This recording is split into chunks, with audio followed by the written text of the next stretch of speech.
Praise the lord. ప్రభువు ఈరోజు మనకు అనుగ్రహించిన మాటలు. ఈరోజు నువ్వు దేవుని కోసం నిలబడిన వ్యక్తివేనా? నువ్వు దేవుని పరిచర్య చేయాలని ఎంతగా ప్రయాసపడుతున్నా నిన్ను హింసించేవారు, బాధించేవారు, నిన్ను వ్యతిరేకించేవారు అనేకులున్నారా? ఎవరు నిన్ను ఎంత ఇబ్బంది పెట్టినా నీవు ఎంత మాత్రం కూడా భయపడనవసరం లేదు. ఎందుకంటే నువ్వు చేస్తున్నది చాలా గొప్ప పని, ప్రభువు పని. ప్రవక్త యిర్మీయా దేవుని వాక్యాన్ని ధైర్యంగా ప్రకటించి హెచ్చరించినందుకు ప్రజల నుండి వ్యతిరేకత, హింసను ఎదుర్కొన్నాడు. ఆ సమయంలో ఆయన నిరుత్సాహపడగా దేవుడు, నేను నీతో ఉన్నాను, నిన్ను రక్షించి విడిపిస్తాను అని ఆయనను ధైర్యపరిచాడు.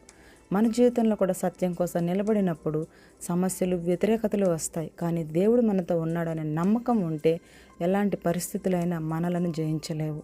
కాబట్టి భయపడకుండా ధైర్యంగా సజీవమైన విశ్వాసంతో ముందుకు సాగాలి.